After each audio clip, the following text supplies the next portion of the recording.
Andy Scott, welcome to the MSUM Dragons podcast. How you doing today? I'm great. How are you doing today, Webby? I'm doing super fabulous, as someone Ooh, always says to me in the nice. hallways. Nice. This is our podcast where we talk about the student athlete experience and a little bit more about the things that are outside the game. And when we talk a lot about this year and everything that we've gone through up until this point, you've kind of been in the mix since the very beginning, is guiding a lot of the actions, decisions, policies, procedures of getting to this point. Could you tell us a little bit about what that's been like from when we started talking about doing workouts again to actually doing workouts, and what kind of big concerns came through? Sure.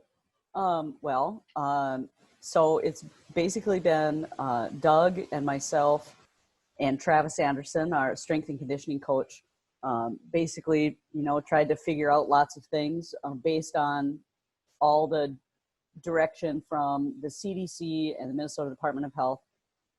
Excuse me. And, there was a lot of information to cull through in the beginning, and trying to just do things as safely as we can to try to make sure that our student athletes have an opportunity to compete this fall. And so going through all the information and requesting information from other schools that opened up before we did, and basically taking those plans, kind of putting them together using the ideas that were best for us, and then adding some tweaks, that would be particular to our building and to our strength and conditioning facility and our, outdoor facilities, to try and get everybody to be able to work out safely. And so it was a couple weeks where it was, long days, I think, kind of just trying to type out and do get all of the policies and procedures in the right order, and, so they're understandable, things like that. And then, of course, Travis having to get the schedules of all the student athletes and try to schedule times for lifting and for doing conditioning and things like that. So between the three of us, he and I and Doug, we got it all kind of wrapped up. And I think so far, from my perspective at any rate, it's gone very smoothly. We've required masking, and the student athletes are good with wearing the masks indoors. One shout out I want to give is to our football guys, who there's like 50 to 60 guys who have been in town during the whole shutdown, and they basically volunteered to keep lifting. They built some gyms at home and things, and I think Travis talked with you about that a little bit.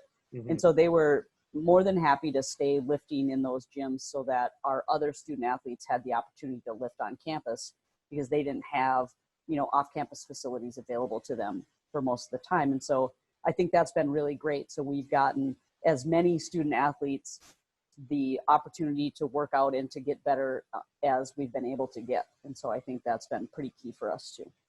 What were some of the scariest things to navigate in that getting back to workouts point? Like, what were the biggest hurdles? I know, like you mentioned, we talked a little bit about not being very active, or I don't know what the exact wording is, but You can tell me, I'm very sure. And what were some of the things like that were really big concerns heading into starting workouts again? Yep. So I think kind of the biggest thing with that is deconditioning, right? So thank you. During the, March, April, and May, 2.5 months or so, most student athletes were unable to do a lot of conditioning exercises, especially in relation to running and doing sports-related movements. And so that piece was hard, trying to figure out where do you start, right? Because there is going to be people who, there are some people who maybe had home gyms, or like the football team was able to lift and do those things. And so their primary concern was the conditioning piece and the more sport-related movement piece. And so we were able to find a survey from somewhere else that another school sent out that was on social media, and so able to send that out and say, well, what kind of exercise have you been doing? Have you been doing any? Have you been lifting? Have you been running? What's your primary concern?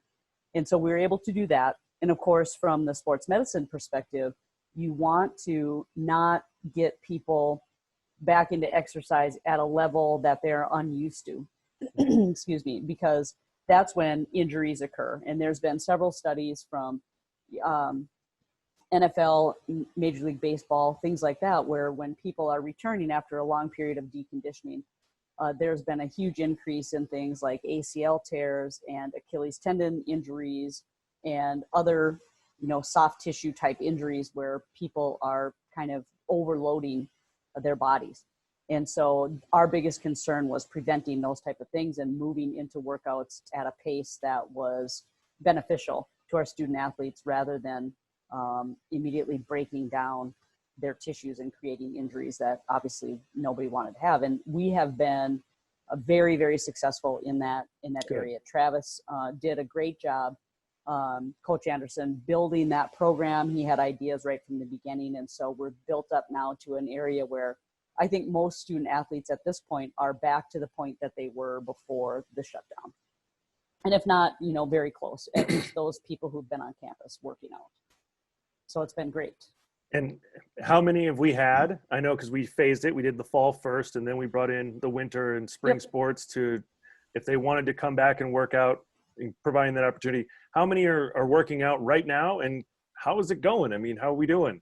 Right. So we're, right now on Tuesdays and Thursdays, of course, are the bigger groups because that's when we have everybody running. Mm-hmm. And so we can basically have up to 2 groups of 25 at a time because they're spaced out adequately. So according to state rules, that's how we've been doing it. So there's about right around 100 every Tuesday and Thursday who are doing the conditioning and movement piece. And then on Monday, Wednesday, Friday for the lifting piece, we're close to about 40 to 45.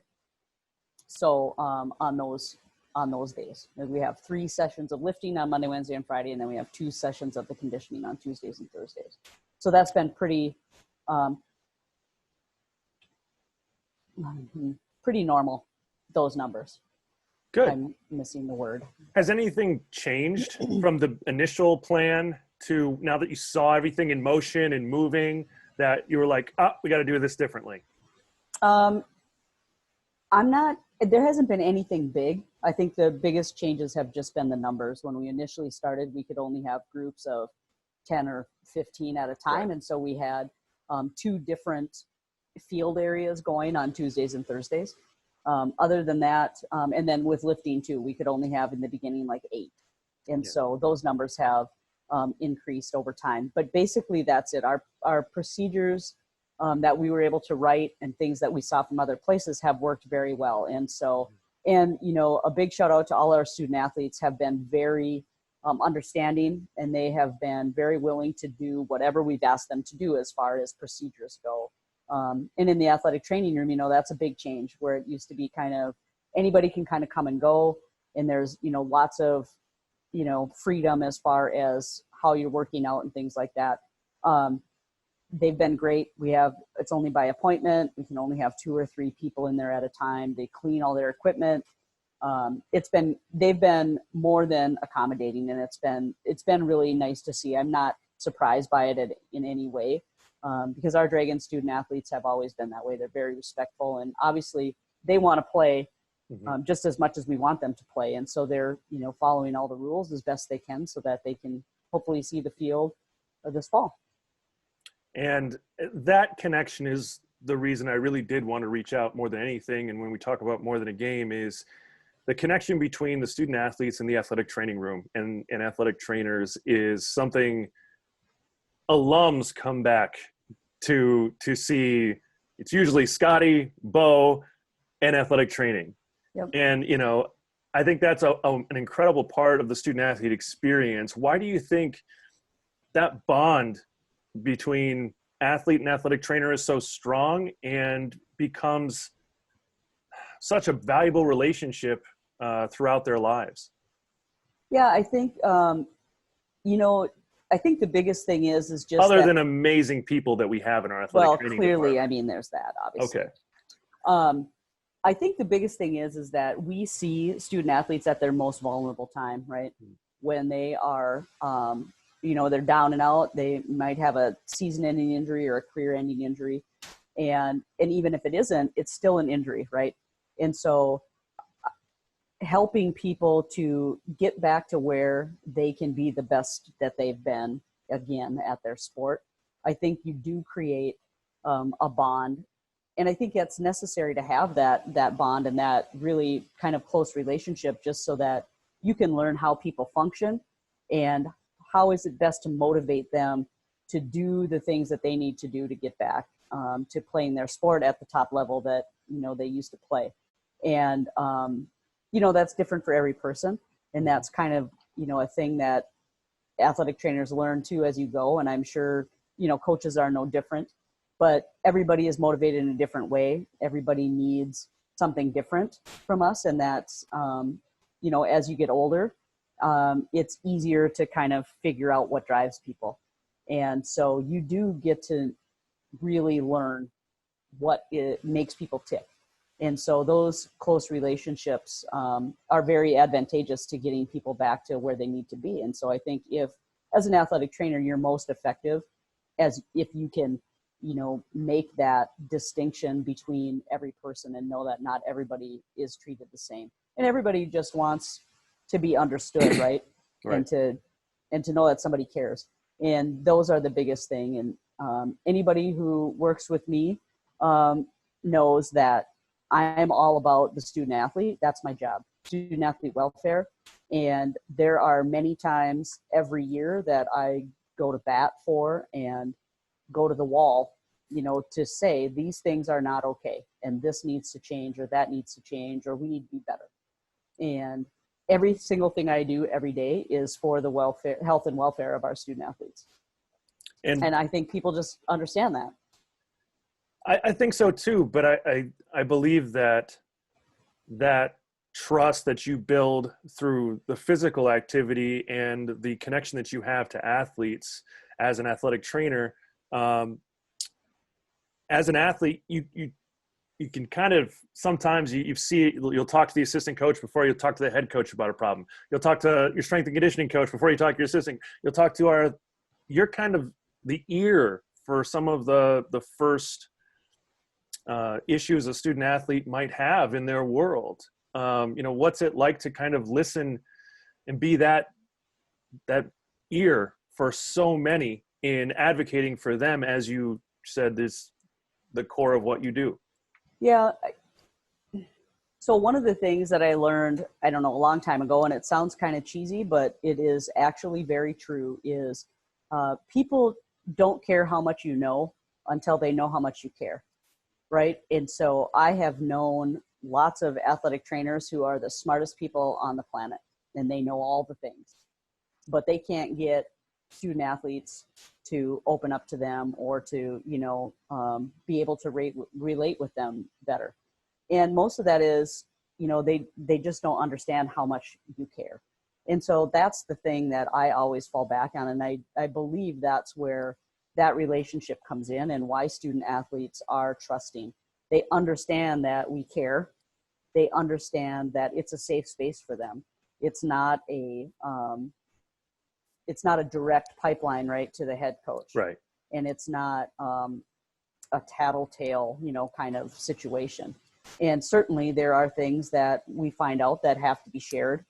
But by and large, most of the conversations that would revolve around those types of things in the athletic training room are more of a personal nature, Mm-hmm. that student athletes feel like they need to share. And I think some of that is a big key with mental health too, right? So Sure. there's a lot of mental health conversations that happen in athletic training, and those are opened up by the physical injuries, right? And so there's a huge mind-body connection, as everyone I think is, well, we're all more aware of it now, right? So it's getting more of a front and center approach that mental health is health. It's not, we're not just about the physical, and it all ties in together. And so there's some, there's often anxiety issues around injury. Many times there's depressive issues around injury, but also if somebody comes in with those things, that also affects their physical well-being, and the fact that it's harder to heal and to rehab and do all those things if you've got this anxiety and depression type things that are affecting how you're operating on a daily basis. And as we wrap up kind of the time we have here today, I just want to ask you, what is the most rewarding part of your job? I know it's going to be student athlete driven. We all know that. Is it helping someone who's hurt get back? Is it the emotional part of getting to know them and watch them grow and challenging? What is the most important and rewarding thing for you? Right. I do think that it used to be the whole piece of, seeing somebody who's been injured and down and out and getting them back onto the field. And that's certainly a big key to my job. And I do enjoy that piece. But I think the bigger piece now has become, again, as I've aged and become more experienced in this profession, I think the biggest thing is knowing that I have the opportunity to help student athletes become who they really are going to be after their 4 or 5 years at MSU Moorhead, having a small piece of the process of them becoming their best selves once they graduate from MSUM. And the final question comes from Mr. Markuson asking how many face masks you actually own right now. I can't tell you the number. Estimate. 20. 20? What's your favorite? The masks are the new shoes, right? For me. So, oh yeah? And if anybody knows you, you're all about the shoes. So the mask thing. Yeah. Every week, at least every week, I'm ordering new masks. My new favorite is I got one that has prints on it. It's purple and has little pictures of prints all over it.